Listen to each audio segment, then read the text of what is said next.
se havia, ou pelo menos se há uma preocupação ainda dos parlamentares com relação à expectativa e o apoio da população brasileira ao projeto de reforma da Previdência. Hoje tem uma pesquisa do Instituto Datafolha que indica que eles podem ficar tranquilos em relação a isso. Olha só, essa pesquisa que saiu de ontem para hoje do Datafolha é quentinha e mostra o seguinte, que cresceu a aprovação dos brasileiros com a proposta de reforma da Previdência. Aumentou, Luzenor, exatamente de 41% para 41%. E também... Espera aí, aumentou de 41% para... 47%, desculpa. Corrigido. Isso. E a rejeição caiu de 51% para 44%.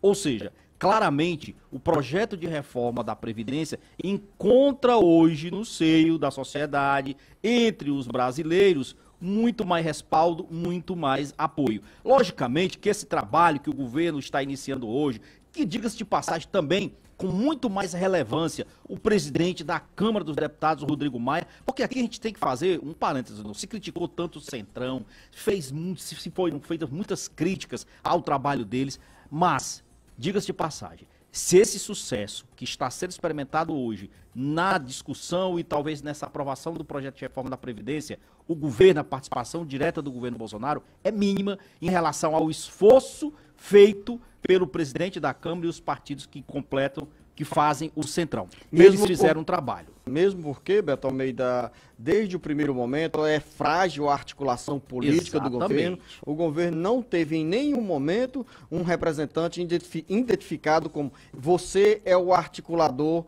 dessa reforma previdenciária da votação. Em nenhum momento o governo cumpriu esse papel de articulador. E pelo contrário, nos momentos finais agora, o presidente Bolsonaro atacando de corporativista, atacando no seu espectro de fazer a defesa de algumas categorias, algumas não, da categoria dos policiais, já nos momentos finais ele continua insistindo que deveria ser feita alguma mudança para incorporar algum tipo de aposentadoria especial para os militares. Não é o papel dele, Beto Almeida. Primeiro, a exclusão das regras impostas nessa reforma previdenciária no texto assinado pelo presidente Jair Bolsonaro, que geravam prejuízo aos trabalhadores rurais e também a quem recebe ou receberá o benefício de prestação continuada, BPC, a exclusão desses dois itens. E também o terceiro, a capitalização, que é aquele sistema que criava condições para você, trabalhador, trabalhadora, contribuir e lá no futuro ter uma aposentadoria.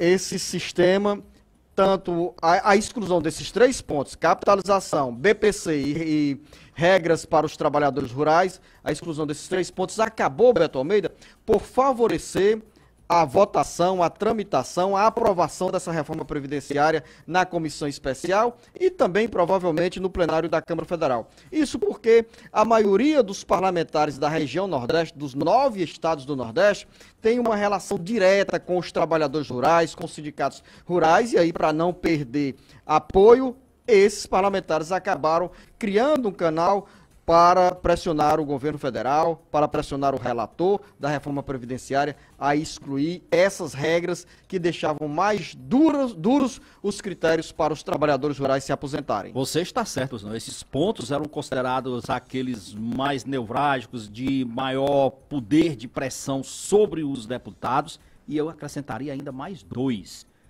Esses, a população pode nem se dar conta, mas que são tão importantes quanto. Um é a questão da desconstitucionalização que queria o governo, o ministro da Economia, Paulo Guedes. E o que é essa desconstitucionalização? Aquilo que o presidente José Sarto citou ontem aqui.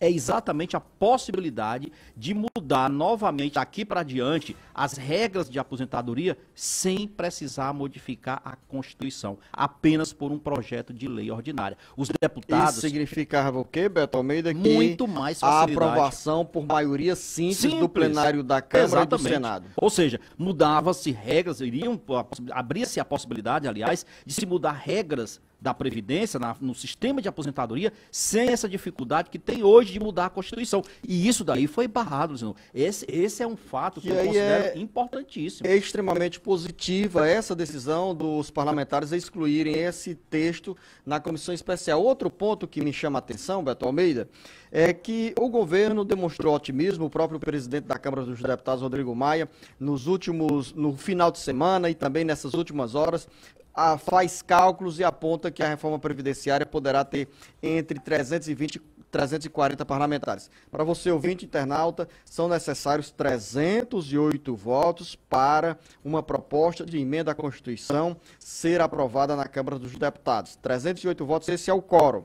E o governo trabalha com um cenário aí de 320, 340 votos. Tem até agora, bolsa de aposta, Luciano, já. Se há otimismo, Beto Almeida, se há otimismo e se há sobra de votos, além dos 308 votos, havia necessidade do governo exonerar 4 ministros que exercem mandatos parlamentares? Luciano, na realidade é o seguinte, essa bolsa, né, de apostas que existe, de expectativa, é logicamente que o governo não tem aquela segurança necessária por conta das dificuldades de articulação que você já citou. Então isso daí, o fato de ele fazer com que 4 ministros voltassem a ocupar seus mandatos, é lógico, é uma medida de reforço, de segurança, porque cada voto desse, numa matéria decisiva e importante como essa, é importante. Seria até um ato de extrema burrice se o governo não utilizasse desse artifício de fazer com que os seus ministros, que têm hoje direito a voto, voltassem e exercessem o seu direito de dar o voto lá. Eu acho isso legítimo,